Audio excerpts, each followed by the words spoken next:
Se você resolver ter um caso extraconjugal, por favor, não conta para o cônjuge da pessoa, porque você pode virar picadinho ou, na melhor das hipóteses, ser o açougueiro.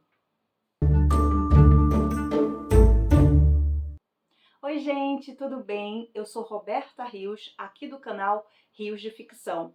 E hoje falaremos sobre a minissérie da HBO Amor e Morte, Love and Death. A história da minissérie vai girar em torno de dois casais, Candy e Pat Montgomery e Betty e Alan Gore.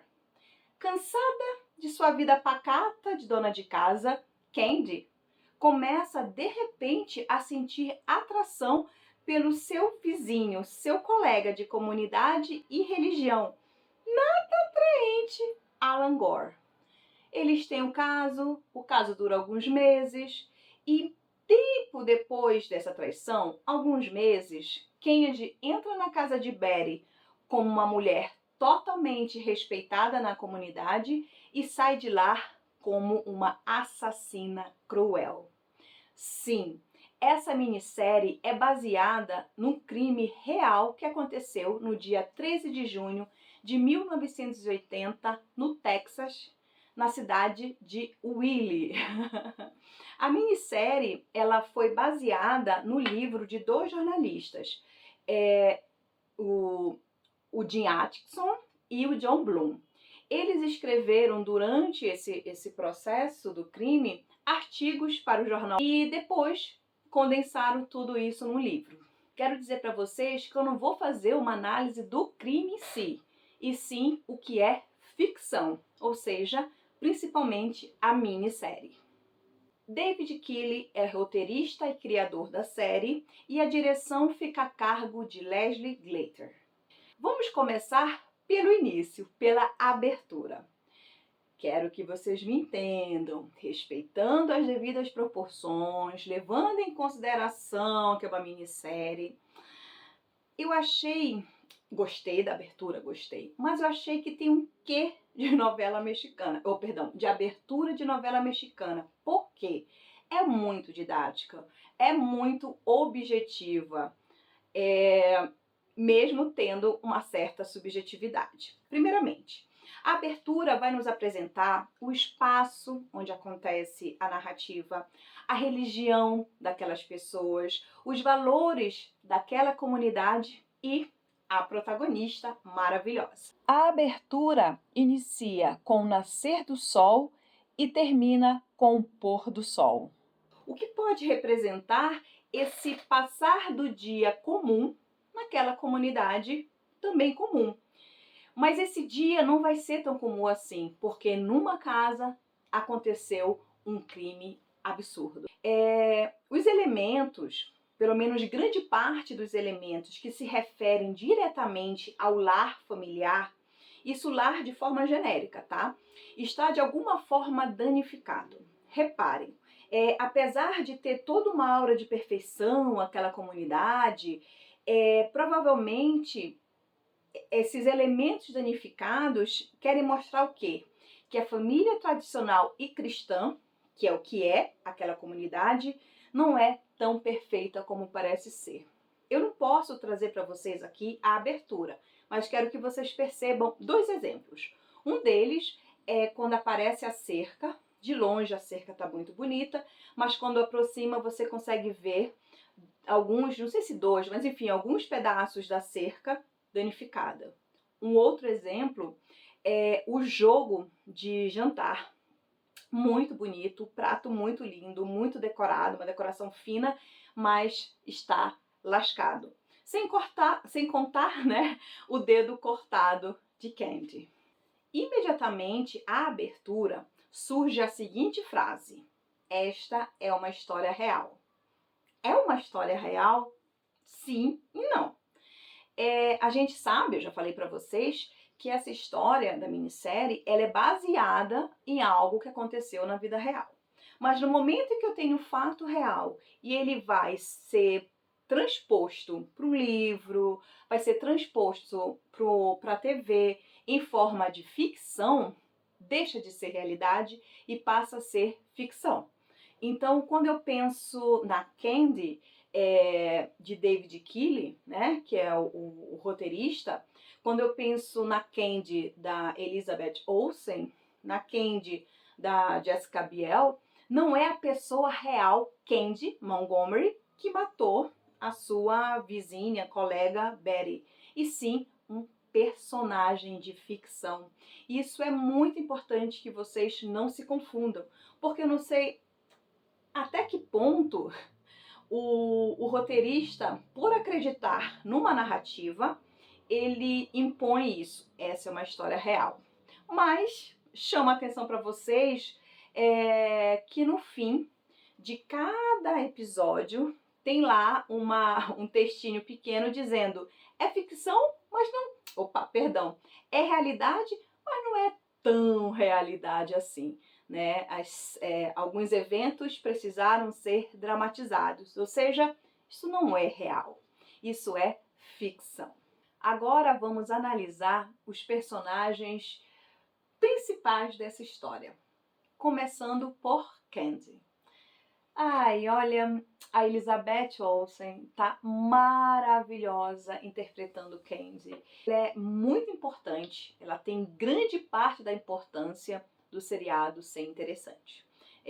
Eu sei que se o roteiro fosse um pouco melhor no desenvolvimento de alguns personagens, principalmente da Betty, talvez a Lily Rabe pudesse também disputar ali com a Olsen. Então, quero que vocês prestem atenção no apelido, Candy. Candy, pelo que eu entendi, ele é o diminutivo de Candace. E o nome da Candy, assim como dos próximos 3, são os nomes reais das pessoas que estavam realmente nessa situação. E vejam como a vida ela pode ser irônica e como a vida às vezes consegue ter mais criatividade que qualquer escritor de ficção, né? Às vezes a gente olha assim as coisas que acontecem na vida, que a gente vê em relação a outras pessoas, enfim, fala assim, cara, se isso tivesse sido escrito por qualquer pessoa, eu não acreditaria, né? E ela é tão irônica, essa vida, que a mulher que tem por apelido Candy, que remete à doçura, é assassina cruel de sua colega. Pois é. Ela, interessante, que isso também vai ajudar a gente a entender essa personagem, até parece, eu quero frisar aqui, até parece amar o marido e os filhos. Eu falo até parece porque eu não sei se é algo meu ou se realmente é isso que o roteiro resolveu passar. Às vezes eu me questiono se ela gosta mesmo, não que ela os odeie, mas talvez ela possa não ter sentimento nenhum. Em alguns momentos eu cheguei a pensar, será que Candy é psicopata? Enfim, eu não consigo responder, pelo menos até o episódio 4, que faltam 2 episódios, se eu não me engano, e ainda não saíram, tá? Então, tem isso. Será que ela é psicopata? Enfim. Outra coisa interessante a vocês perceberem também, que é claro o tédio que essa mulher tem dessa sua vida de esposa, de mãe, de cristã irretocável, entendeu? E além desse tédio, tem uma outra situação que pesa muito, que vai influenciar nessa traição, que é o fato do seu marido, Pat, não dar atenção. Né? Eu não falo só atenção sexual, realmente ele não dá a atenção que ela acredita merecer. Eu acho que ela merece mesmo. Algo interessante também é que Candy ela é querida e amada por todos da comunidade. Ela é muito respeitada. Além disso, ela é uma mulher atuante nessa comunidade. Ela vai para a igreja, ela canta no coral da igreja, ela participa de uma das assembleias da igreja. Ela participa de esporte na comunidade. Outra coisa também interessante que mostra como ela é uma mulher diferente, ela vai pra balada com a amiga. Então ela é essa mulher forte, digamos assim, e que não vive apenas uma coisa. Mas enfim, tá cansada da vida de dona de casa, complicado, né? Não, ela está cansada, complicado ser só dona de casa. só, como se fosse fácil. Mas enfim, vamos voltar aí. Outro ponto que vai mostrar o quanto essa mulher talvez esteja um pouco à frente do seu tempo, ou talvez tenha esse traço que a diferencia das outras, é que ela vai decidir que quer ter um caso com Alan e ela vai ser muito direta ao falar com ele. Ela não vai entrar com jogos, como a gente vê, né? Pleno 2020 e pouco, a gente vê as coisas acontecerem. Ela vai ser direta. E tudo isso vai ajudar a delinear essa personagem. Tem uma coisa também bem interessante. Ela tem duas amigas, a Cherry e a ex-pastora. E o interessante, principalmente com a Cherry, ela vai ser muito aberta. Ela vai dizer que ela tá pensando em trair. Ela vai falar que é o Alan com quem ela quer trair. Ela vai contar da traição. Eu não sei se depois ela vai contar sobre o assassinato, como foi o assassinato, porque ainda não chegou essa parte da minissérie. Mas a gente percebe, ela não tá com medo, ela não tem culpa. Isso é muito interessante, porque eu quero ver como essa mulher que não tem culpa de viver esse momento de tesão, de liberdade, se ela vai ter culpa depois do assassinato, que segundo ela, fez por legítima defesa. Vamos falar agora sobre o Pat. Pat é o marido da Candy, já falei pra vocês. E assim, não temos muita coisa pra falar sobre ele, tá? É um bom marido e pai nos moldes tradicionais, conservadores e tal. Talvez não tão conservador, porque a esposa dele, ela tem essa certa liberdade, ela sai pra balada com as amigas, ela passa fim de semana fora pescando, bem interessante. Mas assim, a marca dele é que ele é um homem sem libido, casado com aquela mulher que é todo aquele furacão, né? E assim, e a gente percebe que ela é tão mais forte que ele vai até chegar a perdoar a traição com Alan, ele descobre a traição dela com Alan e vai se sentir culpado por isso. É muito interessante, eu não quero falar pra vocês, mas a cena em que ele vai se desculpar com ela, eu fiquei assim esperando uma outra coisa, né? Mas foi bem interessante. Eu gostei de toda aquela mise-en-scène que fez parte daquele momento. É interessante que quando ele vai descobrir a traição, é quando ele encontra uma carta do Alan para Candy. E é uma carta, e isso não tá no filme, isso tá no livro, em que o Alan, ele tá terminando. Ele tá dizendo que foi legal, mas que, enfim, não dá mais para ficarem juntos, né? Então, olha a dor. Pense você, né, numa relação monogâmica, lendo essa carta, como não deve ser horrível. Pet é isso, gente. Agora vamos falar sobre a personagem Betty. Nossa Betinha querida, né, interpretada pela Lily Rabe. Assim, começar por uma coisa. Eu acho que faltou um cuidado, não sei se é de caracterização, porque às vezes realmente você olha a Barry e você realmente fala, essa mulher é doida. Não, nesse sentido mesmo, essa mulher é doida. Eu não sei se essa foi a intenção, mas ela é tão maluca que tem alguns momentos do seriado que você olha assim, gente, a Barry parece a Annabelle, a boneca. Tem uma cena, deixa eu vou colocar aqui, em que se você fizer assim no cabelo da Barry, é a Annabelle. Ai, terrível, terrível, terrível, terrível.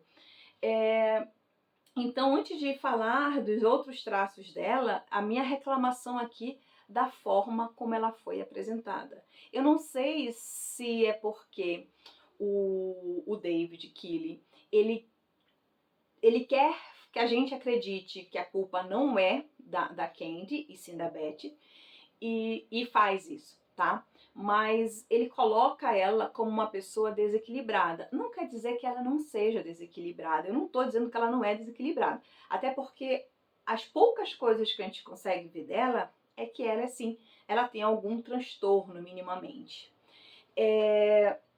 Mas falta um maior desenvolvimento dessa personagem. Então a gente vai ver só estereótipo do que seria, por exemplo, ou um transtorno bipolar ou um transtorno borderline, mas a gente não consegue chegar a fundo disso, né? Então o que a gente consegue perceber? Que além dela aparecer com a Annabelle em alguns momentos, ela é hipocondríaca, insegura, religiosa, fanática, ela é inflexível. Gente, é muito triste, mas ela parece ser uma louca prestes a explodir a qualquer momento. Repetindo, não que ela não seja uma pessoa que está beirando a insanidade, mas não foi desenvolvida plenamente isso. Tá, sei que são 7 episódios, 6 a 7 episódios, mas dava para trabalhar um pouco mais essa personagem. Então, aí eu penso, se ela for tudo isso, será que tudo isso faria com que ela tentasse matar a Candy? Essa é uma pergunta que fico. Eu não sei, né? Tudo depende dos próximos episódios. Eu não sei se o David vai continuar nessa mesma pegada de personagem, de roteiro.